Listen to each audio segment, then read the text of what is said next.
Hi, I'm Emilia Nieminen, the maker of Inamorata dolls. Inamorata are 42 centimeter or 16-inch art dolls I've been making since 2012. This video is in response to the question, can Inamorata share wigs with other dolls in 16-inch scale? Of course there are differences how not only the size fits but how the hairline shifts, and that's why I made this video where I'm going to be trying different Inamorata wigs on Popovy doll. If you have other dolls that you know that fit Inamorata size wigs, please let me know in the comments. I wish I could show you more of these wigs on different dolls, but unfortunately my doll collection is kind of stuck in Hong Kong. Luckily, my beloved Popovy Bluejay is here in Tokyo with me. Priorities. So today I'll show you how different wigs made for Inamorata fit on her. The first one I'll show you is the Batta Art Signature Art Deco wig. I love these things. The head is Inamorata Sura, but this fits most of Inamorata hairlines really well. And I think on Popovy it's slightly loose, but I usually use Faber-Castell's Tack It in white to keep wigs in place, and that definitely helps with the fit. You can see that the size is quite okay, but the placement of the hairline is a little bit off on the ear, which is a general rule with Inamorata wigs versus Popovy wigs. If you have a wig that has a more rounded up wig cap, like this one from Anthony Hawaii, the fit is much easier to match with different head types. I usually make all the Inamorata wigs specifically for that hairline, and there's a difference between, for example, Asian and African skull shapes, where I've sculpted the African ones to be more elongated. But this one I actually love almost more on Popovy than I do on Inamorata. It's such a beautiful piece inspired by Alexander McQueen runway show. It was originally commissioned for Inamorata Meow from the first generation, the Asian head, but here the head is third generation Insia. This one is also a Batta Art one. It was made for Inamorata Inro, the limited edition from 2013, sort of inspired by geisha wigs, but more modern take.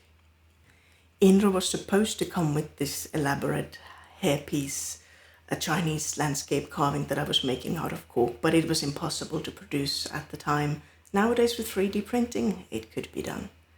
But as for the fit, you can see that it's a tiny bit loose in front of the ears, but generally the size is fine.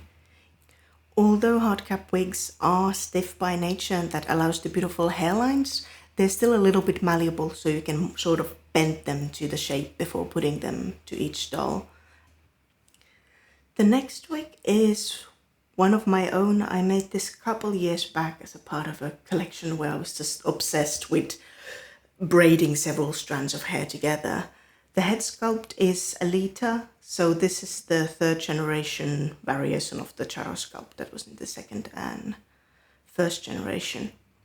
And this one fits Popovy surprisingly well. Like, the hairline hugs even, oh, oops, didn't mean to pull it off. So it hugs the shape very well in the back too. And the front and the sides seem to fit quite well. It's a good color for her too. This is one of the wigs I actually decided to keep for myself. I don't usually get to keep my own stuff, but sometimes one has to be greedy.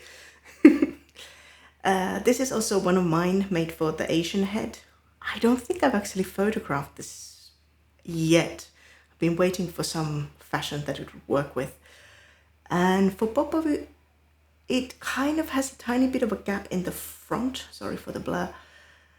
So it's not an ideal fit, and also you can see that the placement of the ears is different on this one than the Popovy. So what I said before, that if you have a round cap for the wig, it makes mixing the different head types much easier.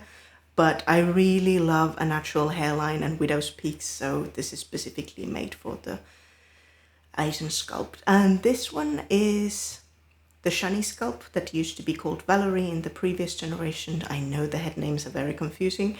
I'm trying to keep up with them myself. And let's see how this works on the Popovy. Huh.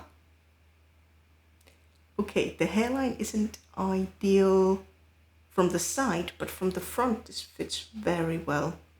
Tiny bit loose, but works.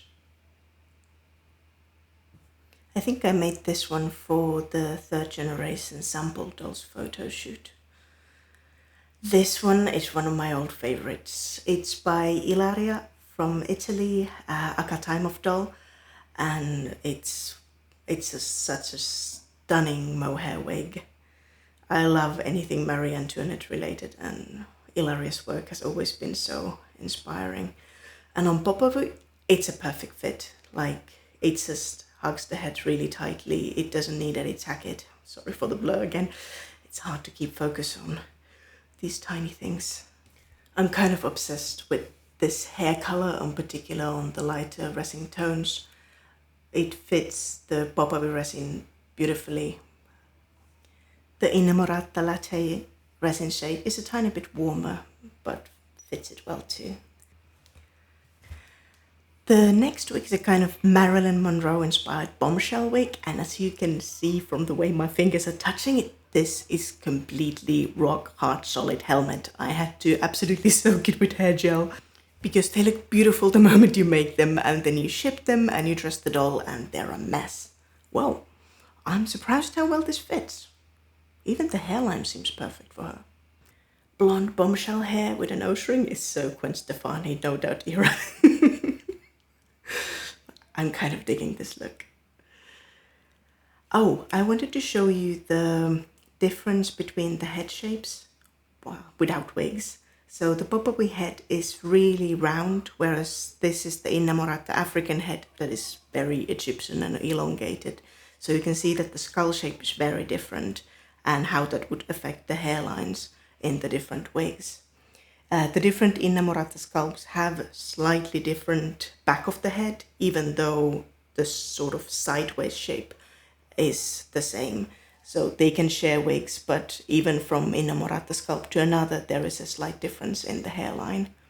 This is the other African sculpt, Sura, with very Egyptian inspired wig. This material is reclaimed yarn, so I unraveled the yarn to get this sort of tiny, frizzy, dreadlock type of texture. And again, surprisingly good fit on Popovy. This girl can rock any look.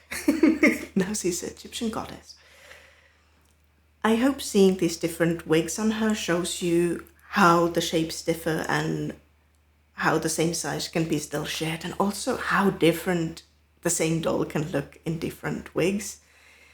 I think that's why I love dolls with wigs. This last one is a Batta Art one and something that is kind of the wig for my Popovy. It was originally made for Inamorata, but I actually love it on her more.